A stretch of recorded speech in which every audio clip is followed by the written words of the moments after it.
Assalamualaikum warahmatullahi wabarakatuh. Pada sesi pertemuan hari ini pada mata kuliah propulsi pesawat terbang, maka kita mengenal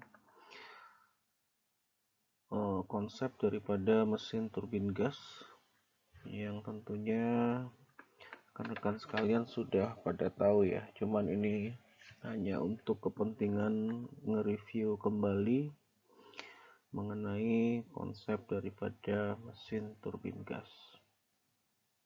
Adapun table of content atau hal-hal yang akan kita bahas pada pertemuan kali ini adalah fundamental daripada mesin turbin gas itu sendiri, di mana memang berkaitan dengan hukum-hukum fisik seperti hukum gerak Newton, baik itu yang pertama, kedua, dan ketiga kita bahas.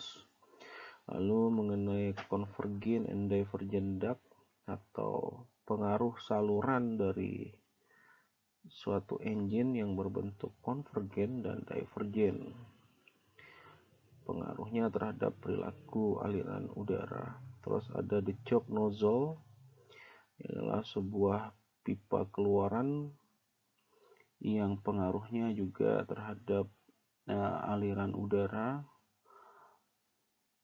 Terus ada the rocket and the ramjet. Ini adalah jenis-jenis propulsi selain mesin turbin gas yang kita akan bahas. Jadi kita perlu mengetahui juga bagaimana propulsi selain mesin turbin gas. Terus ada turbojet engine. Nah, ini adalah mesin turbin gas yang pertama kali ditemukan lalu dikembangkan ya menjadi beberapa jenis mesin turbin gas seperti turboprop dan turbofan. Terus turbojet engine ini memiliki siklus kerja yang kita kenal dengan siklus Brayton atau sering disebut juga dengan constant pressure cycles. Terus juga ada penyusunan konstruksi dari mesin turbin gas ini. Ada yang single spool axial flow engine, jadi sebuah engine yang memiliki shaft tunggal dengan aliran udara yang melaju paralel dengan poros. Jadi paralel dengan poros engine ya. Terus ada multi spool design, jadi artinya ini lebih dari satu shaft. Terus ada twin spool axial flow turbofan. Nah, ini adalah mesin turbofan yang memiliki dua shaft pada aliran udara aksial. Terus ada bypass engine, ada turboprop engine, dan summary of engine type atau jenis-jenis engine yang harus kita ketahui. Adapun tujuan kita diskusi hari ini yaitu untuk mengetahui prinsip dasar daripada mesin turbin gas, lebih ke fisikanya. Ada energi potensial, persamaan energi potensial itu seperti apa, terus ada energi kinetik, ada hukum gerak Newton dan siklus Brayton. Terus juga ada hubungan antara gaya, kerja, daya, energi, kecepatan, dan percepatan. Jadi rekan-rekan sekalian mungkin direview kembali satuan-satuan yang digunakan, satuan gaya itu seperti apa, satuan kerja seperti apa, daya seperti apa, energi, kecepatan, dan percepatan seperti apa satuan yang digunakan. Terus juga kita mempelajari tentang penyusunan konstruksi atau constructional arrangement daripada mesin turbin gas itu sendiri serta pengoperasian daripada mesin turbojet, turbofan, turboshaft, dan turboprop. Jadi itulah tujuan utama kita pada pertemuan pertama kali ini.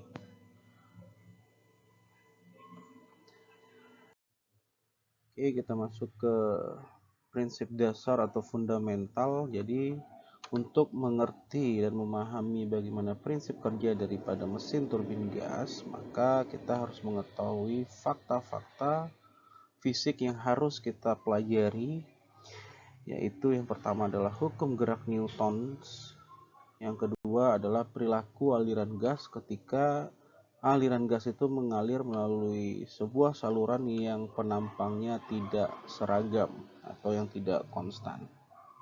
Oke, next slide kita akan lanjut ke hukum gerak Newton. Seperti yang kita ketahui bahwasannya hukum gerak Newton itu terdiri dari 3 hukum, di mana yang pertama itu menyatakan sebuah benda akan tetap diam atau sebuah benda akan ada dalam gerakannya pada garis lurus sampai ada gaya eksternal yang mengganggunya sehingga mengakibatkan benda yang diam tadi akan berpindah tempat, atau benda yang bergerak tadi dengan kecepatan yang konstan akan mengalami perlambatan ataupun percepatan oleh gaya eksternal tersebut. Gaya eksternal itu tentunya akan membuat perubahan kedudukan masing-masing pada benda yang diam dan benda yang bergerak tadi. Maka hukum gerak Newton pertama ini juga dikenal dengan hukum inersia. Nah, seperti yang kita lihat di sini, ini adalah sebuah bola, di mana bola ini akan tetap diam pada posisinya selama tidak ada gaya eksternal yang mengganggunya. Begitu juga dengan pesawat ini, ketika dia cruising pada kecepatan yang konstan, selama tidak ada gaya eksternal yang mengganggunya, maka dia tidak akan mengalami percepatan ataupun perlambatan. Jadi, demikian yang disebut dengan hukum gerak Newton pertama. Nah, apa hubungannya dengan hukum inersia? Kalau kita berbicara hukum inersia ini dihubungkan dengan masanya. Jadi, kalau suatu benda itu katakanlah kita membedakan antara sebuah gerbong kereta api dengan kereta bayi. Kalau kereta bayi itu tentunya kalau diberikan gaya sedikit dia akan bergerak akibat putaran rodanya. Bagaimana kalau gerbong kereta api? Kalau gerbong kereta api itu kita kasih gaya sedikit dia tidak akan bergerak. Kenapa? Karena massa bobot massanya yang sangat besar. Sehingga diperlukan gaya eksternal yang cukup besar untuk mempengaruhi kedudukan dari gerbong kereta api tersebut. Jadi itu yang dimaksud dengan hukum inersia. Baik, kita lanjutkan ke hukum gerak Newton kedua, di mana hukum gerak Newton kedua ini menyatakan bahwasannya percepatan sebuah benda itu berbanding lurus terhadap gaya yang mengakibatkan benda tersebut mengalami percepatan dan berbanding terbalik terhadap massa benda tersebut. Dimana seperti yang kita tahu bahwasannya gaya hukum gerak Newton kedua ini terkenal dengan persamaan F sama dengan bentar ya, stylusnya bermasalah. F sama dengan massa kali percepatan. Jadi tentu saja percepatan ini tentunya berbanding lurus dengan gaya, dan tentunya percepatan berbanding terbalik dengan massa, karena kalau A sama dengan F dibagi M, maka ini sudah merefleksikan bahwasannya hubungan percepatan dengan massa itu berbanding terbalik.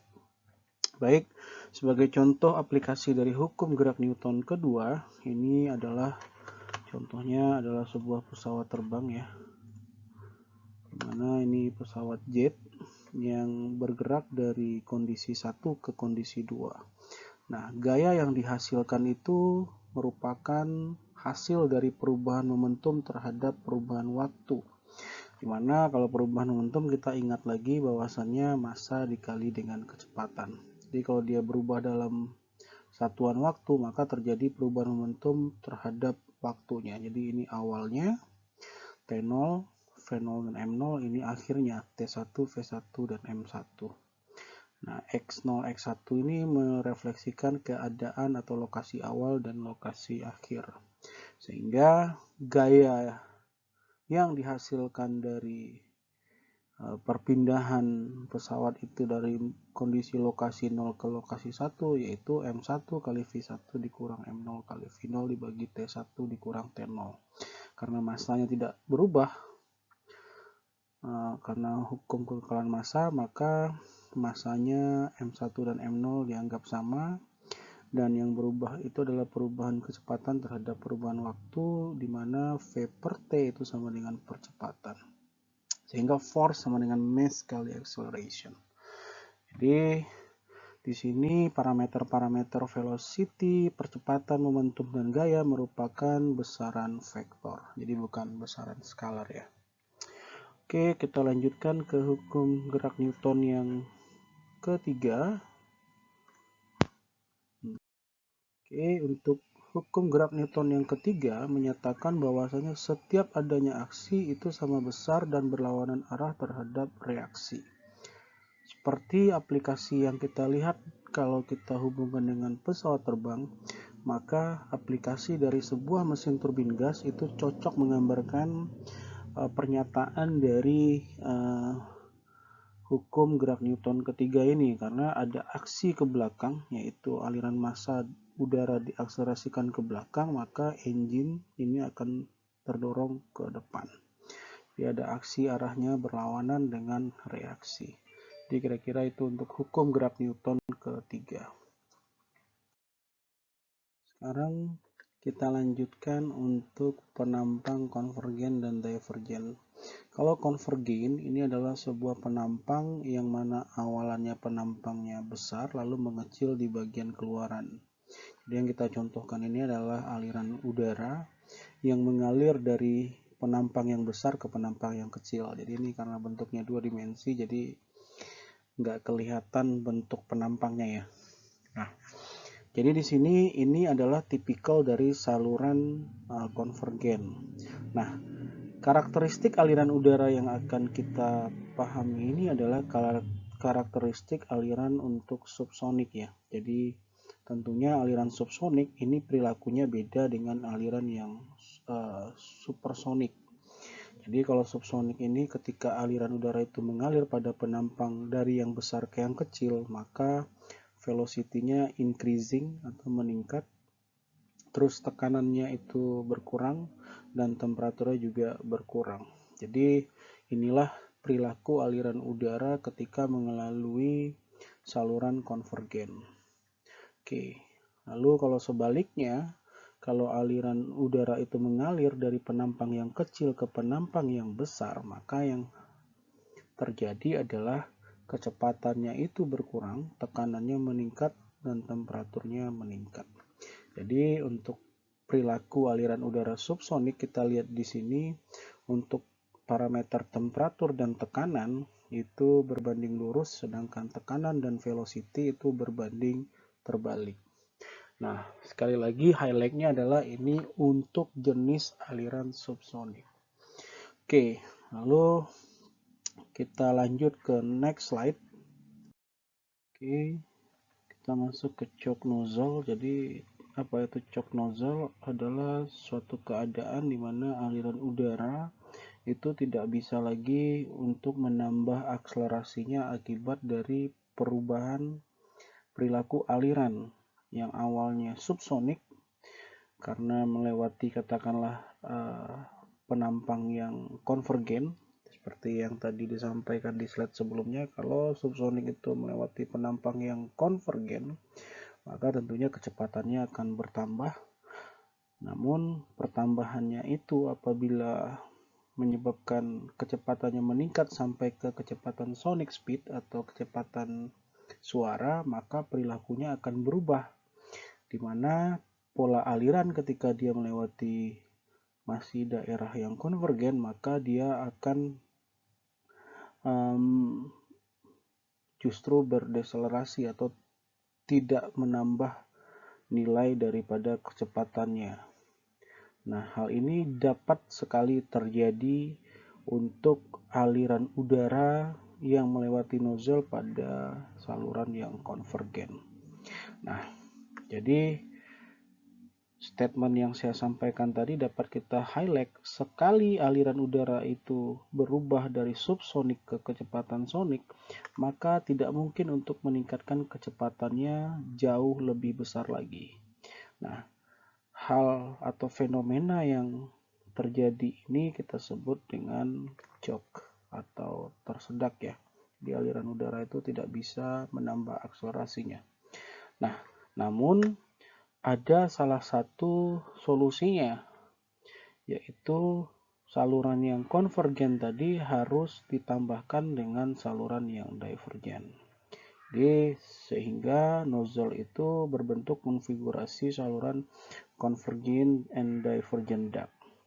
Sehingga dengan membentuk convergent dan divergent duct, maka aliran tadi memfasilitasi perilaku aliran yang subsonik dan aliran yang sonic speed, di mana dengan konfigurasi ini menghasilkan tambahan bentuk truss yang dapat dicapai dan jauh lebih besar dibandingkan dengan konfigurasi yang konvergen, di mana aliran keluarnya belum masuk ke kecepatan sonic speed. Jadi seperti itu. Kalau masih bingung, monggo silahkan bertanya. Nanti ditanyanya di kolom komen di platform YouTube ini ya. Oke. Baik, pada slide berikut ini seperti yang terlihat pada gambar, bahwasannya ada aliran udara yang mulai dari sini ya, dari pointer yang kelihatan seperti ini, bergerak pada penampang yang konvergen, di mana kecepatannya itu meningkat sampai pada critical sonic speed, atau kecepatannya hampir mendekati kecepatan suara. Nah, disinilah terjadi indikasi yang kita sebut dengan choke nozzle, atau aliran udara tersendat untuk mengakselerasikan kecepatannya. Namun kalau ada atau ditambahkan saluran yang divergen seperti ini, maka tentunya kecepatan aliran udara itu akan ditingkatkan semakin besar, mulai dari titik awal perubahan daripada konvergen ke divergen ini. Jadi di sini kalau kita lihat terjadi perubahan perilaku aliran udara yang awalnya subsonik menjadi sonic speed. Jadi dapat kita highlight bahwasannya perilaku aliran subsonik dengan sonic speed itu berbanding terbalik terhadap variasi penampang. Kalau untuk kecepatan subsonik itu melewati penampang yang konvergen, kecepatannya meningkat, lalu tekanannya yang berkurang. Berbanding terbalik dengan sonic speed, ketika melewati penampang yang konvergen, tekanannya yang meningkat, kecepatan yang berkurang. Nah, oleh karena itu untuk mengantisipasi terjadinya penurunan atau terjadinya perlambatan aliran udara melewati penampang yang konvergen karena sudah berubah tipikal atau jenis alirannya, maka penampang tersebut harus dibentuk divergen. Jadi kira-kira seperti itu keadaan yang kita sebut dengan choke nozzle. Nah, hal ini juga diperkuat oleh eksperimen dari eksperimen dari sebuah engine test cell yang kita lihat di sini. Ada beberapa parameter yang diamati, ada temperatur yang warna merah, ada pressure yang warna hijau, dan velocity yang warna biru. Nah, kita lihat di sini, ini adalah gambarnya. Gambarnya seperti ini ya. Jadi kalau misalnya ini adalah konvergen, ini adalah divergen. Jadi kalau kecepatannya mengalir awalnya subsonik di sini, lalu mengalir ke penampang konvergen, maka terjadi peningkatan di sini. Lalu di sini aliran sudah mendekati Mach critical 1 ya. Jadi ini kecepatan suara maksudnya. Lalu kecepatan itu ditingkatkan lagi sampai ke nilai tertentu, sehingga dapat kita lihat kombinasi konvergen dan divergen itu menghasilkan akselerasi kecepatan yang cukup besar. Sementara nilai temperatur dan tekanannya menurun secara signifikan. Jadi kira-kira seperti itu. Oke, sekarang kita lanjutkan. Jadi kita lanjutkan ke propulsi roket. Jadi mesin roket itu sebenarnya sama dengan mesin jet atau mesin gas turbine engine ya. Namun dia memiliki perbedaan utama, yaitu dia tidak menggunakan udara atmosfer sebagai aliran fluida propulsinya. Jadi sebagai aliran fluida untuk menghasilkan gaya dorong maksudnya. Nah, meskipun seperti itu, maka rocket engine terpaksa harus menghasilkan fluida pendorongnya dari dalam sistem dia sendiri, yaitu dengan kombinasi adanya pembakaran melalui cairan atau secara chemical tersusun antara bahan bakar dengan oksigen. Dan bahan bakar dan oksigen ini dibawa di dalam tabung yang ada di mesin roket itu sehingga dia dapat beroperasi mampu keluar dari atmosfer bumi. Namun kecepatannya tentunya sangat tinggi karena biasanya pengoperasiannya membutuhkan waktu yang cukup pendek ya, atau sangat pendek. Jadi seperti yang kita lihat di sini. Nah, di sini ada tabung oksigen, di sini ada bahan bakarnya, lalu ada fuel injectionnya di sini. Di sini ada ruang bakarnya, jadi antara oksigen ketemu dengan fuel yang bertekanan itu akan menghasilkan pembakaran di sini. Terus di sini ada kita lihat penampang konvergen dan divergen. Nah, di sini mengakomodir atau memfasilitasi agar tidak terjadinya keadaan choke di sini, sehingga penampangnya harus konvergen dan divergen. Oke, itu kira-kira propulsi daripada roket. Lain halnya kalau kita lihat mengenai ramjet. Kalau ramjet ini pengoperasiannya tidak menggunakan rotating assemblies atau bagian-bagian yang berputar. Dia hanya terdiri dari bentuk-bentuk yang fix dan tentunya dia membutuhkan kecepatan inisial sekitar di daerah kecepatan subsonik ya, 0,3 sampai 0,5 Mach number. Nah, di sini kalau kita lihat pengoperasiannya intake, di bagian intake yang di depan ini itu biasanya bisa bentuknya konvergen, bisa divergen di dalam bentuknya. Nah, oleh karena itu aliran udara yang mengalir di konvergen dan divergen karena dia subsonik itu bisa menurunkan kalau untuk konvergen, kalau untuk divergen dia bisa meningkatkan nilai tekanannya. Nah, sedangkan untuk di combustion ini ada sebuah frame holder yang digunakan untuk mencampurkan udara yang bertekanan tadi akibat di sini divergen ya. Udara tekanannya naik lalu dibakar dengan frame holder ini akan menghasilkan pembakaran. Nah, jadi di combustion ini pada tekanan tertentu udara yang dicampur dengan fuel itu akan dinyalakan sehingga menghasilkan temperatur akan meningkat lalu dia akan berekspansi. Nah, oleh karena itu ekspansi ini akan membentuk peningkatan kecepatan menuju ke bagian yang kita sebut dengan propelling nozzle. Jadi jika gas itu ditingkatkan velocity-nya di dalam jet, maka hukum gerak Newton kedua berlaku, di mana force atau gaya sama dengan massa dikali perubahan kecepatan melalui sebuah saluran atau duct. Nah, exhaust, di bagian exhaust propelling nozzle ini, sebelum memasuki exhaust nozzle, maka aliran gas itu memiliki tekanan yang cukup tinggi dan diakselerasikan menuju ke bagian kecepatan supersonik. Lalu exhaust nozzle itu bisa saja terredam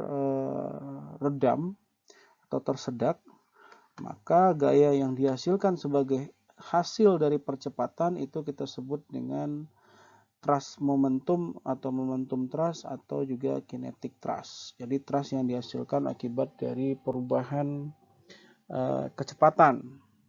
Karena kalau momentum kan massa kali kecepatan pada kondisi awal dan massa kali kecepatan pada kondisi akhir. Kalau dikurangin akhir dengan awal, maka terjadi perubahan momentum menghasilkan gaya dorong akibat dari perubahan momentum tersebut.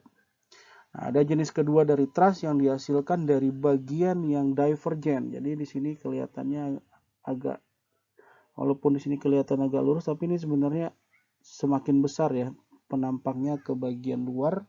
Dimana di divergen part ini, di bagian saluran divergen ini yang terjadi adalah tekanannya pada bagian exhaust itu meningkat karena penampangnya dari sini ke sini itu jauh lebih besar, maka di sini juga menghasilkan tambahan thrust yang kita sebut dengan pressure thrust. Jadi thrust yang dihasilkan akibat perbedaan tekanan antara bagian exhaust nozzle dengan ambient pressure.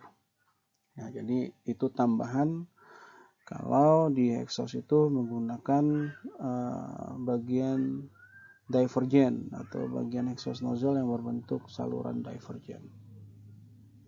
Nah, jadi gaya total yang dihasilkan berdasarkan hukum gerak Newton ketiga yaitu sama besar dan berlawanan arah terhadap reaksi dari fluida kerja engine yang kita sebut sebagai gaya dorong. Baik, kita masuk ke turbojet engine. Jadi pertama kali mesin turbojet ini dipatenkan oleh Sir Frank Whittle pada tahun 1931, di mana mesin turbin gas ini tidak memerlukan kecepatan awal atau bisa beroperasi dalam keadaan diam yang sering kita sebut dengan self-sustaining gas turbine engine.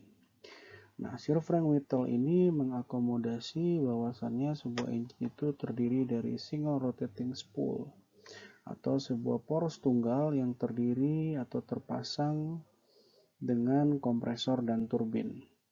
Nah, keuntungannya seperti yang saya sebutkan tadi dibandingkan dengan ramjet, dia bisa beroperasi dalam keadaan diam tanpa menggunakan atau tanpa membutuhkan kecepatan awal. Dengan kata lain, dia dapat di starting dalam keadaan yang diam di ground, tentunya diawali dengan putaran daripada kompresor atau spinning di kompresor. Nah, aliran udara yang sudah stabil itu akan dialirkan ke belakang menuju ke ruang bakar, di mana di ruang bakar tersebut fuel itu ditambahkan dan dinyalakan. Nah, begitulah prinsip operasi awal daripada mesin jet turbin atau mesin gas turbin engine. Next slide. Sekarang kita masuk ke bagian-bagian daripada pendukung mesin turbojet tersebut. Nah, biasanya bagian daripada turbin blade-nya itu menggerakkan gearbox, di mana di gearbox itu ada pergerakan eksternal untuk mendukung sistem-sistem yang pertama adalah fuel pump atau pompa bahan bakar, pompa hidrolik, electrical generator atau penghasil listrik, dan aksesoris engine lainnya. Jadi ini supporting system untuk pengoperasian engine ya. Nah, di sini kita lihat dulu klasifikasi daripada mesin turbin gas. Jadi gas turbin engine itu terbagi menjadi awalnya turbojet, lalu ada pengembangan ke turboprop dan turboshaft, lalu ke turbofan, propfan, turboprofan, dan advan ducted fan engine. Nah, turbojet ini ada yang nuklir, ada yang non-nuklir, ada juga yang afterburning dengan non-afterburning. Sedangkan yang turboprop itu ada yang propeller yang digerakkan oleh free turbine. Free turbine itu state yang letaknya paling belakang ya, free turbine. Terus ada juga propeller driven from compressor shaft. Jadi propeller yang digerakkan dari poros kompresor. Juga ada single propeller dan two counter rotating propeller. Oke, itu yang turboprop. Sedangkan yang turbofan ada terdiri dari single rotation dan counter rotation. Sedangkan yang advan ducted fan engine ada yang single propeller fan, ada yang counter rotating prop fan. Nah, inilah klasifikasi daripada mesin turbin gas. Sekarang kita masuk ke mesin turbojet untuk pendahuluannya.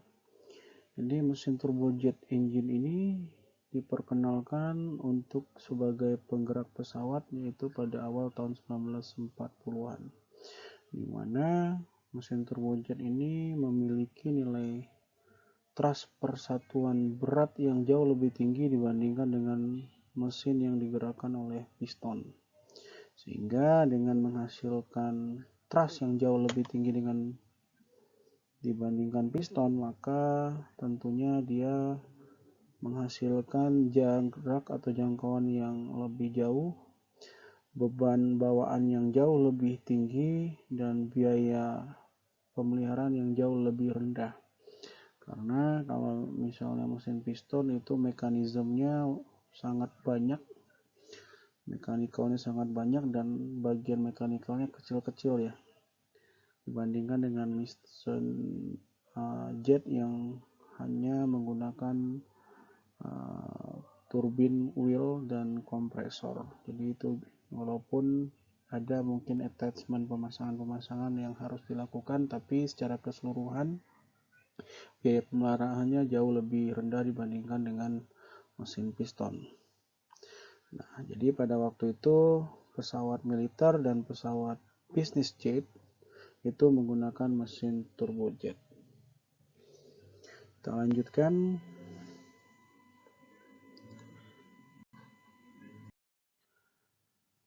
Baik, turbojet engine ini dapat diklasifikasikan menjadi ada yang single spool ataupun ada yang double spool.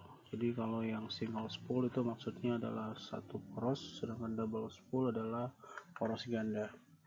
Nah, satu poros atau poros ganda ini juga dapat dibagi lagi ke dalam jenis kompresor sentrifugal dan kompresor aksial.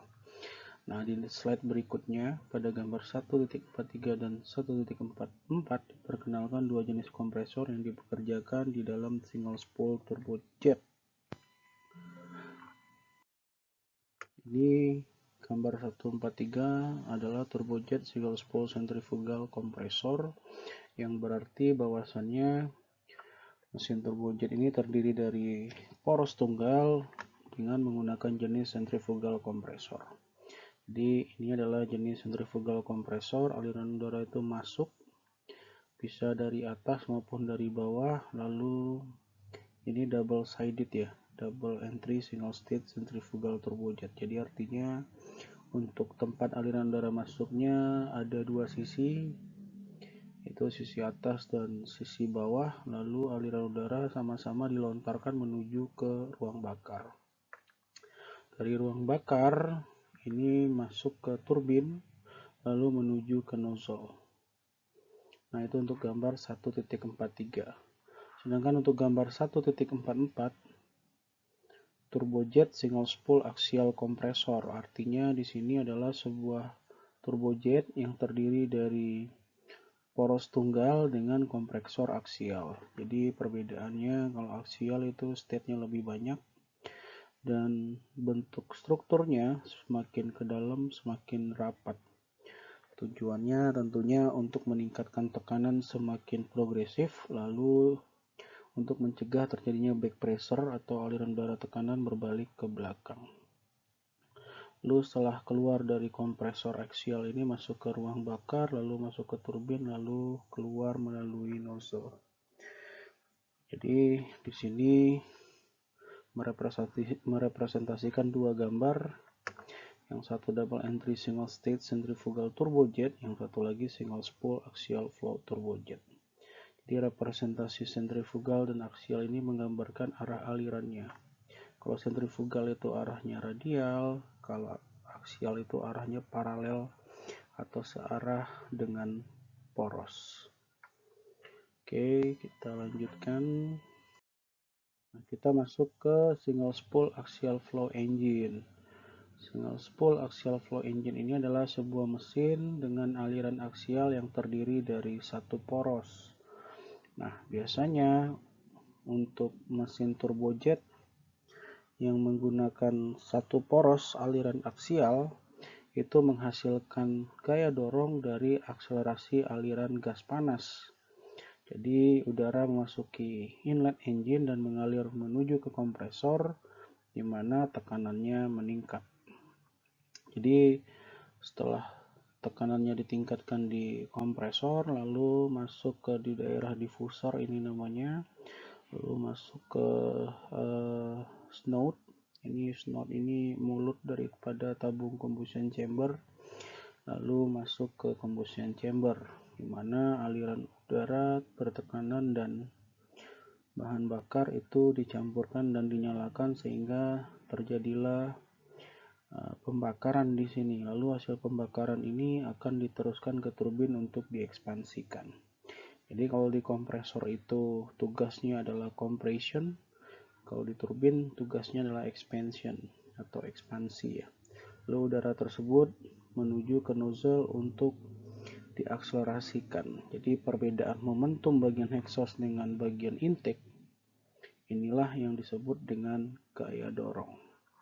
Nah, di sini kalau kita lihat di gambar ini pembagiannya terbagi menjadi dua garis besar, ada yang cold section, ada yang hot section. Jadi cold section itu adalah bagian dingin, hot section itu adalah bagian panas. Jadi seperti itu. Oke, sekarang kita masuk ke siklus yang ada pada mesin turbin gas. Kita kenal juga dengan constant pressure cycle atau siklus tekanan konstan, atau sering juga disebut dengan siklus Brayton. Nah, bedanya siklus Brayton dengan siklus Otto itu hanya terletak pada saat pelaksanaan kerjanya saja. Kalau kita lihat di siklus Brayton, itu kerja diasumsikan terjadi pada tekanan yang konstan dan kenaikan signifikan itu terjadi pada temperatur. Sedangkan kalau pada siklus Otto, kerja terjadi pada volume yang konstan dan tekanannya naik secara signifikan. Nah, jadi di kondisi A ini adalah kondisi saat udara masuk ke intake ya. Lalu bergerak menuju ke atas itu adalah pada posisi compression. Jadi udara masuk ke kompresor menghasilkan energi bertekanan, lalu masuk ke combustion. Di sini pada titik B itu terjadi proses pembakaran di mana aliran udara panas dicampurkan dengan bahan bakar lalu menyala dan terjadi pembakaran. Di sini energi termal yang dihasilkan atau energi panas ya. Namun ada sedikit kehilangan energi yang diakibatkan oleh biasanya adanya gesekan antara gas dan combustion liner atau dinding pembakaran ya. Lalu di Brayton cycle ini hal ini tidak diperhitungkan atau dengan kata lain diabaikan. Lalu dari C ke D adalah proses ekspansi yang bergabung antara turbin dengan nozzle. Jadi seperti itu. Dan pada faktanya dari B ke C ini akan selalu kehilangan 3% tekanan akibat dari gesekan antara gas dan combustion liner. Oke, next slide. Oke, kita lihat kalau tadi kita sudah mempelajari tentang single spool design, sekarang kita lihat penyusunan konstruksi untuk multi spool design atau desain poros yang lebih dari satu. Nah, dual and triple spool axial compressor. Jadi ini maksudnya kompresor aksial yang terdiri dari 2 atau 3 poros. Sebenarnya telah lama dikembangkan untuk fleksibilitas pengoperasian. Kenapa dikembangkan? Karena tujuannya adalah untuk fleksibilitas pengoperasian. Hal ini ditujukan untuk agar mesin dapat menghasilkan perbandingan kompresi yang sangat tinggi, terus percepatan yang sangat cepat, dan pengontrolan dari karakteristik stall yang sangat baik. Jadi stall di sini itu bukan stall yang hanya terdapat pada bagian wing. Stall juga dapat terjadi pada daerah-daerah di bagian state kompresor atau sering kita sebut dengan kompresor stall ataupun kompresor surging. Nah, jadi pengoperasian yang fleksibel itu diharapkan dapat terjadi pada poros ganda ataupun poros yang lebih dari 2 atau 3. Karena pengoperasian yang fleksibel itu tidak mungkin dilakukan untuk engine dengan poros tunggal. Jadi kira-kira seperti itu alasannya kenapa muncul desain daripada dual spool dan multi spool design. Oke, kita lanjutkan. Jadi turbojet juga diklasifikasikan dalam bentuk sistem afterburning ataupun non afterburning. Jadi kalau afterburning ini pembakarannya 2 kali setelah melakukan pembakaran di combustion chamber pertama, lalu setelah melewati turbin dan melewati bagian daripada propelling nozzle, di sana ada augmentor atau flame holder yang digunakan untuk membakar ulang kembali sisa-sisa oksigen yang berasal dari pembakaran pertama. Sedangkan kalau non afterburning tidak menggunakan pembakaran ulang. Nah, tujuan adanya sistem afterburner ini ditambahkan untuk meningkatkan nilai thrust atau gaya dorong ya. Biasanya engine ini digunakan untuk pesawat-pesawat fighter untuk mission profil tertentu, biasanya untuk penyergap perang dan lain-lainnya.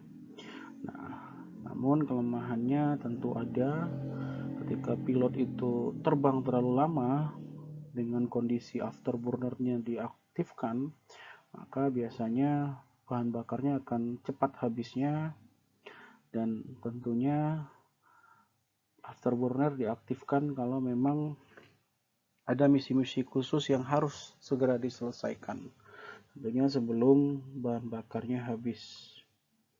Lalu ada juga pesawat transport yang dipasang afterburner, tapi itu dulu untuk pesawat Concorde ya. Di pesawat Concorde itu pesawat yang kecepatannya lebih dari 2 Mach, namun sekarang tidak digunakan lagi karena kebisikannya yang cukup tinggi dan ada beberapa kelemahan di bagian struktur tangkinya. Itu kelemahan dari pesawat Concorde untuk sipil. Oke, next slide. Nah, ini contoh turbojet engine dengan menggunakan sistem afterburner. Jadi kalau kita lihat, ini adalah pembakaran pertama dan ini adalah pembakaran kedua. Makanya kalau kita lihat, kalau dia menggunakan afterburner, biasanya kecepatan aliran gas sudah berubah dari subsonic di sini menjadi supersonic di sini. Jadi ada konfigurasi penampang konvergen dan divergen. Oke, kita lanjutkan. Jadi selain ada sistem afterburner dan non afterburner, turbojet engine juga diklasifikasikan sebagai mesin nuklir ataupun yang non-nuklir. Biasanya jenis daripada mesin turbojet nuklir ini nanti digambarkan pada gambar 1.46. Nama engine-nya adalah P-1 reaktor/X39 yang merupakan susunan daripada kompleks engine di mana dikombinasikan dengan GE-X39 turbojet engine. Jadi P1 reaktor/X39 engine ini adalah reaktor nuklirnya yang dikombinasikan dengan GE-X39 turbojet engine, di mana saluran udara itu mengalir dan menyambung ke bagian reaktor dengan daya dorong itu sekitar 5.000 sampai 7.000 pounds. Oke, ini adalah contoh gambar daripada nuklir turbojet engine. Ini turbojet engine-nya terdiri dari fan, kompresor, heat exchanger, pemindah panas, dan turbin. Di antara heat exchanger dan turbin itu terdapat combustion chamber. Nah, aliran udara masuk ke fan lalu masuk ke kompresor. Tujuannya untuk aliran udara itu ditingkatkan tekanannya, lalu masuk ke heat exchanger. Tekanannya yang ditingkatkan tadi akan mengalami juga peningkatan temperatur. Jadi di heat exchanger temperaturnya dihilangkan dulu sehingga aliran itu tetap bertekanan tapi dengan temperatur yang lebih dingin, yang tujuannya dimanfaatkan untuk proses pendinginan daripada reaktor. Jadi diperhatikan panah ini saja. Nah, proses pendinginan reaktor ini tentunya ada proses daripada pergerakan aliran udara. Setelah didinginkan lalu keluar, lalu aliran udara yang keluar di sini lalu didinginkan kembali untuk menuju ke bagian belakang dari heat exchanger sebelum dimasukkan ke combustion chamber. Lalu setelah terbakar, lalu ini masuk ke turbin lalu dikeluarkan ke bagian belakang. Nah, jadi kalau kita lihat gambar aslinya, nah, seperti ini. Jadi ini adalah nuclear turbojet NOx-39. Nah, ini bagian masuknya. Jadi aliran itu keluar menuju ke reaktor, ya, yang di sini menuju ke reaktor lalu keluar lagi ke sini untuk dimasukkan ke combustion chamber. Nah, ini engine untuk turbojet nuklir NOx-39. Oke, dari turbojet kita akan bergeser ke turboprop. Sekarang kita masuk ke turboprop. Mesin turboprop merupakan kombinasi dari fitur-fitur terbaik dari turbojet dan mesin piston. Jadi hasil bentukan dari turbojet dan piston engine ini akan menghasilkan sebuah mesin turboprop yang sangat efisien pada kecepatan yang tinggi dan pada ketinggian yang jauh lebih tinggi. Biasanya dia lebih efisien pada bentangan kecepatan 400 sampai 450 mile per hour dan di bawah 30.000 feet. Sebagai akibatnya, dengan keefektifan dia di bentangan kecepatan dan ketinggian yang demikian, maka dia di mesin turboprop dapat digunakan untuk pesawat-pesawat komuter ataupun pesawat transport militer. Di turboprop engine ini berbeda dengan sebuah mesin turbojet yang didesain dan dioptimasikan tentunya untuk menghasilkan daya poros. Jadi bukan untuk menghasilkan akselerasi gas ke bagian exhaust, melainkan untuk menghasilkan daya poros menggerakkan propeller yang cukup besar. Jadi sekitar 80% itu thrust dihasilkan dari propellernya sendiri, sedangkan sekitar 20% itu gaya dorong juga dihasilkan di bagian belakang exhaust. Dan seringkali untuk mesin turboprop biasanya juga engine-nya didefleksikan sehingga gaya dorong yang dihasilkan di belakang exhaust dapat diabaikan.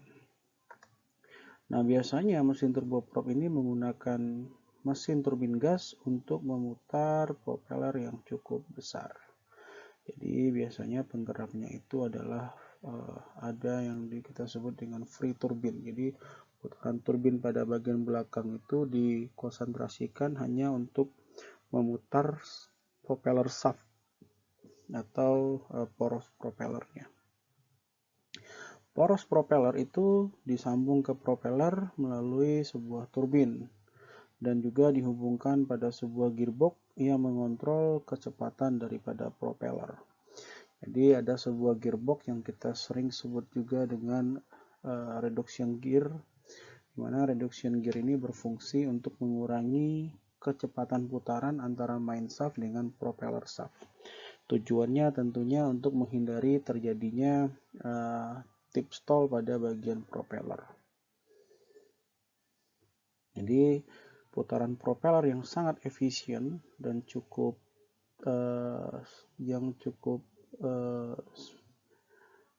quiet itu maksudnya tidak bising ya, ketika bagian tip propeller itu tidak berputar di kecepatan supersonik. Jadi dia harus berputar di bawah kecepatan supersonik. Dan lebih lanjut, tidak ada propeller yang tahan terhadap gaya yang dihasilkan ketika dia mempunyai kecepatan yang sama dengan kecepatan poros daripada turbin. Jadi artinya kalau propeller itu dihubungkan secara langsung dengan poros turbin, maka propeller tersebut akan mengalami yang disebut dengan tip stall. Jadi dia tidak akan menghasilkan thrust. Jadi kira-kira demikian. Baik, ini adalah gambar daripada jenis-jenis turboprop. Untuk gambar 1.48 ini turboprop engine with a turbine driving both compressor and propeller. Jadi ada sebuah mesin turboprop di mana turbinnya itu menggerakkan dua komponen lainnya, yaitu dua state kompresor dan satu propeller. Jadi 3 state ini harus mengakomodir pergerakan dua kompresor dan satu shaft propeller. Nah, di sini aliran intake ada di bagian depan, di belakang propeller tentunya, ada di bagian atas dan bawah, masuk ke kompresor state pertama, dilanjutkan bergerak menuju ke kompresor state kedua. Di sini kita lihat bahwasannya piringan atau turbin disk daripada propellernya itu diameter yang kedua jauh lebih kecil. Kira-kira pendapat rekan-rekan kenapa konstruksinya lebih kecil? Terus kita lihat setelah aliran udara keluar dari state kedua ini masuk ke ruang bakar, lalu terjadi pembakaran di sini, lalu aliran gas dilanjutkan menuju ke turbin untuk diekspansikan. Dan ini terdiri dari 3 state ya, dan ukurannya pun kebalikan dengan yang kompresor. Kalau kompresor semakin kecil, kalau turbin semakin besar. Dan ini pun apa alasannya?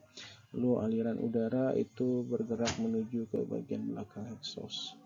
Sedangkan untuk gambar 1.49 kita lihat di sini ada jenis turboprop atau juga sering digunakan turbo shaft, di mana engine ini dilengkapi dengan free power turbine. Jadi yang dimaksud dengan free power turbine yaitu turbin wheel hanya digunakan untuk menggerakkan propeller saja. Jadi dia tidak berfungsi untuk menggerakkan kompresor. Jadi makanya disebut dengan free power turbine. Jadi di sini bedanya dengan di sini ada reduction gearnya, karena free power turbine atau shaft, main shaft itu tidak boleh kecepatannya sama dengan putaran propeller, makanya harus ada yang disebut dengan reduction gear. Jadi itu jenis-jenis daripada mesin turboprop. Baik, kita lanjutkan mengenai komponen daripada turboprop engine. Jadi untuk semua jenis daripada turboprop engine itu selalu menggunakan multi-state turbine, artinya turbinnya terdiri dari beberapa state dan menggunakan epicyclic reduction gear. Jadi slide yang sebelumnya sudah kita bahas bahwasannya fungsi reduction gear adalah mengurangi kecepatan putaran dari propeller terhadap putaran daripada main shaft ya, atau putaran poros utamanya. Nah, kalau kita lebih dalam menilik mengenai multi-state turbinnya, jadi turbin disknya ini mempunyai ukuran diameter yang cukup kecil. Tujuannya agar bisa beroperasi pada RPM yang sangat tinggi yang berguna untuk menyerap energi dari aliran gas. Jadi hal ini lebih baik dibandingkan dengan hanya menggunakan satu disk tunggal daripada turbin, yang mana tentunya kalau disknya tunggal maka dia harus berukuran besar dan ada limitasi dari putaran RPM-nya. Kenapa? Karena tentunya dengan putaran yang makin tinggi maka beban sentrifugalnya juga akan semakin tinggi. Jadi tujuannya dibuat menjadi beberapa state untuk memfasilitasi putaran daripada turbin disk yang cukup tinggi. Nah, itu untuk multi-state turbine. Namun untuk epicyclic reduction gearnya itu memang dipilih untuk sistem reduction gear karena mempunyai tingkatan penurunan kecepatan poros itu yang cukup tinggi. Terus yang kedua, propeller shaft atau poros propeller dan thrust line. Thrust line itu maksudnya aliran udara yang menuju ke bagian nozzle untuk diakselerasikan berada pada satu pusat center line, sehingga dia berhimpitan dengan posisi daripada poros kompresor dan turbin. Oleh karena itu untuk bagian intake daripada jenis turboprop yang menggunakan reduction gear ini akan mengganggu aliran udara yang masuk ke bagian intake. Namun overall aliran udara itu bisa di streamline atau bisa dibuat smooth masuk ke dalam karena hal ini sudah didesain sedemikian rupa. Itu fungsi komponen dari multi-state turbine dan epicyclic reduction gear. Oke. Nah, kalau kita lihat di gambar, nah ini contoh daripada multi-state turbine yang ada pada mesin turboprop dan ini adalah reduction gearbox-nya. Jadi munculnya twin spool engine itu atau engine yang terdiri dari dua poros itu memungkinkan untuk startingnya jauh lebih mudah. Kenapa? Karena dia hanya memutar bagian high pressure kompresor untuk berputar. Jadi dia tidak akan memutar keseluruhan selongsong daripada kompresor. Jadi hanya pada bagian high pressure kompresornya saja.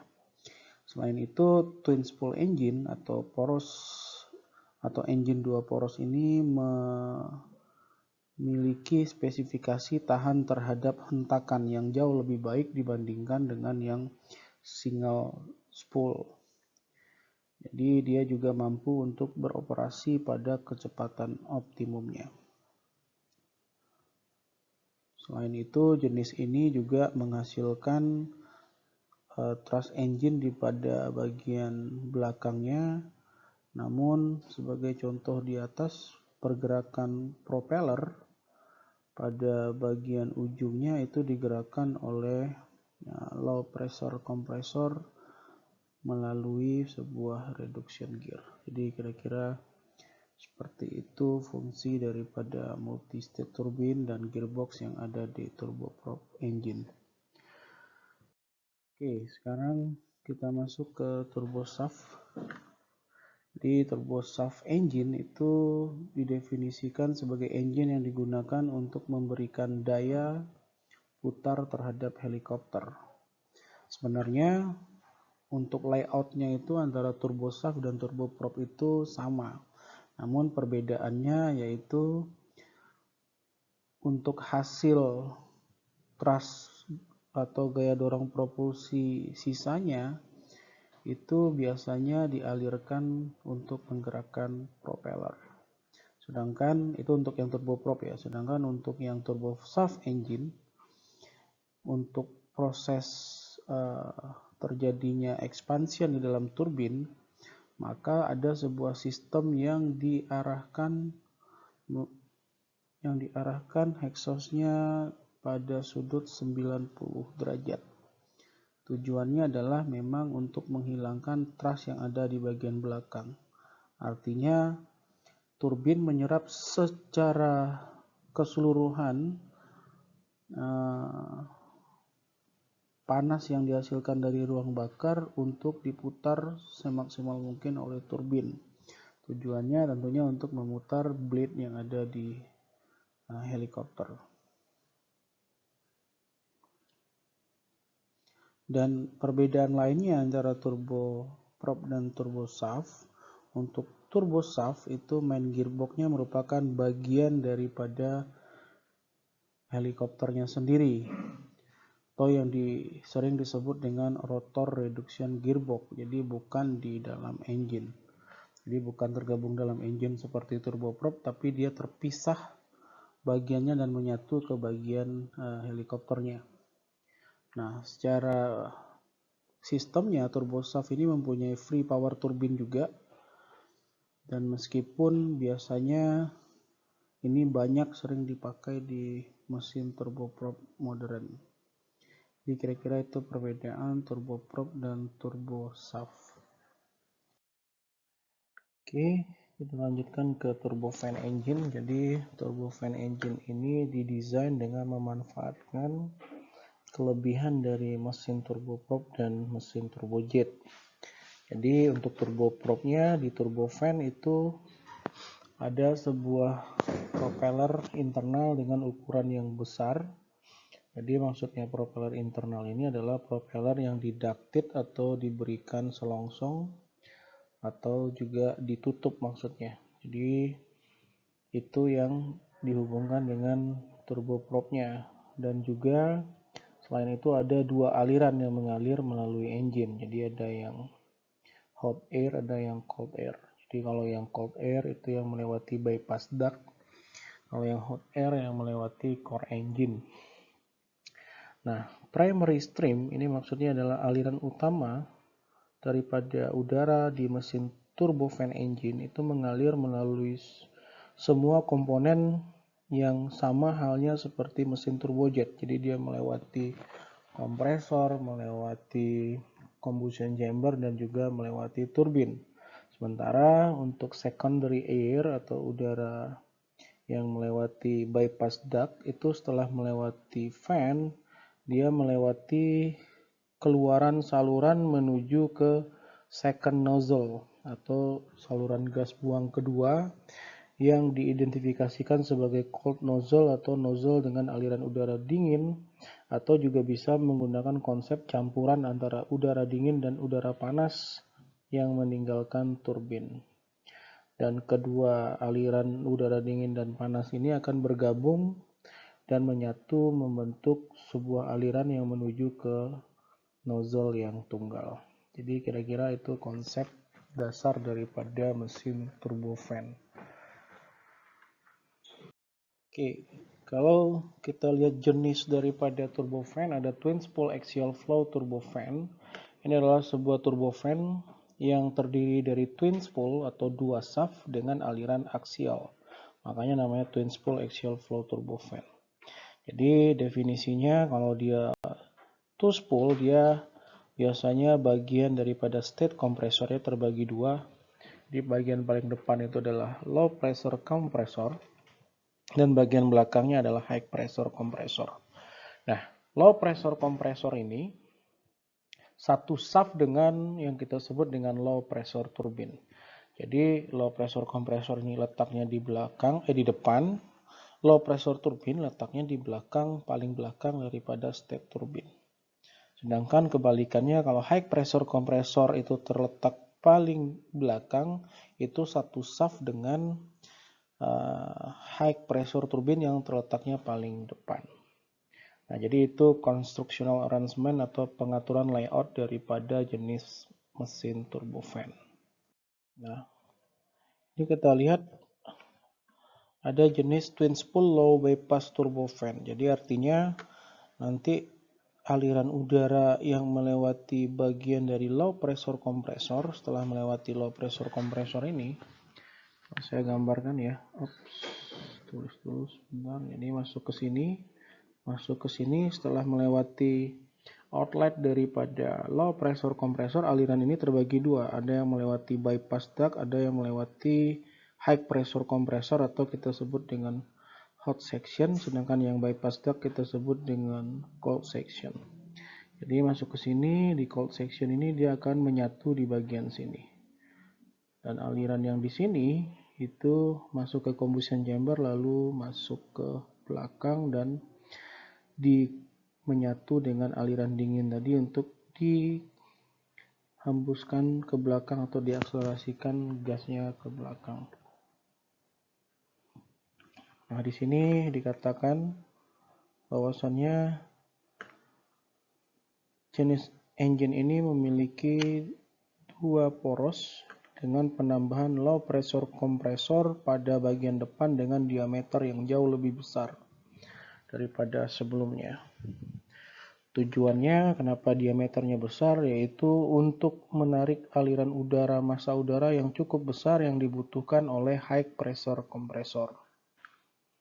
Jadi aliran udara yang tidak dibutuhkan oleh high pressure kompresor itu akan disalurkan melewati sebuah bypass duct atau aliran bypass, dan nantinya akan bergabung kembali ke bagian belakang dari state turbine. Jadi kalau kita berbicara dia low bypass turbofan, artinya aliran udara itu akan terbagi menjadi dua, 50% masuk ke hot section dan 50% lagi masuk ke bypass duct.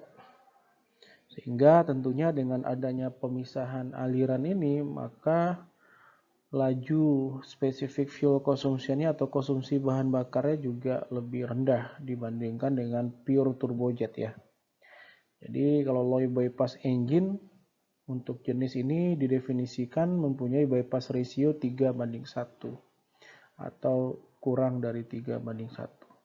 Artinya ini 3 yang masuk ke udara dingin, 1 yang masuk ke udara panas, atau 3 yang masuk ke cold section dan 1 yang masuk ke hot section. Jadi kira-kira pembagiannya seperti itu. Masuk ke next slide. Jadi perbedaan dalam pengoperasian antara propeller dan pure jet engine dapat disimpulkan sebagai berikut.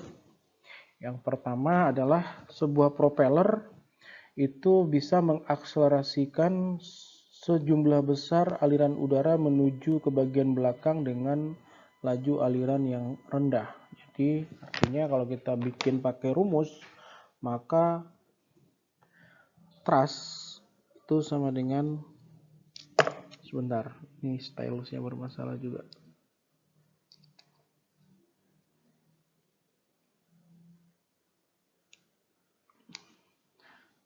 Thrust sama dengan m dot dikali v jet dikurang v inlet. Jadi kalau pada propeller yang dibesarkan itu adalah m dot-nya atau laju aliran massa udaranya. Sedangkan kalau pure jet engine atau T-jet engine itu m dot v jet dikurang v inlet. Jadi yang dibesarkan itu adalah nilai daripada kecepatan jet yang keluar di nozzle-nya. Nah, jadi itu perbedaan antara propeller dan pure jet engine. Nah, sekarang kita masuk ke dua contoh high bypass multi-spool engine. Jadi ada jenis engine turbofan yang memiliki bypass ratio yang cukup tinggi. Nah, high bypass itu didefinisikan sebagai bypass ratio dari range 4:1 sampai 8:1.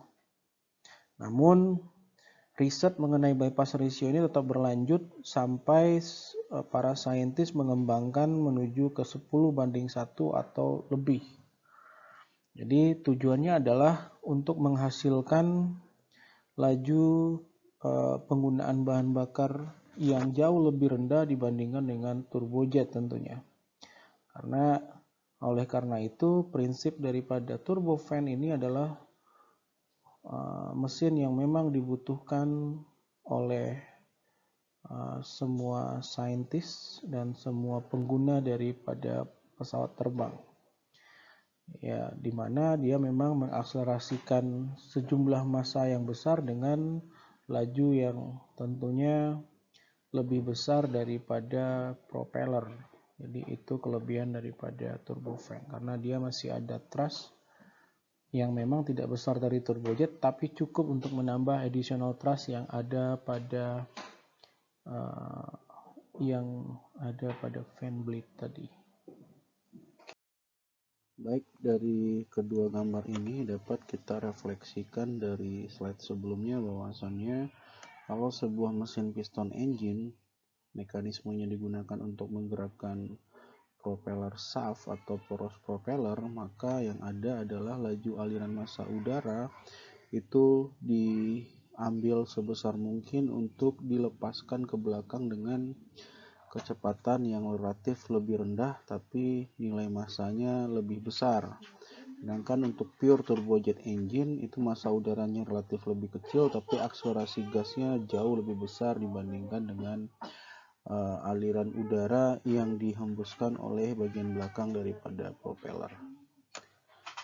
Oke, kita lanjut ke slide berikutnya. Oke, kita masuk ke twin spool high bypass. Jadi kalau twin spool high bypass ini adalah poros ganda yang memiliki bypass ratio yang tinggi.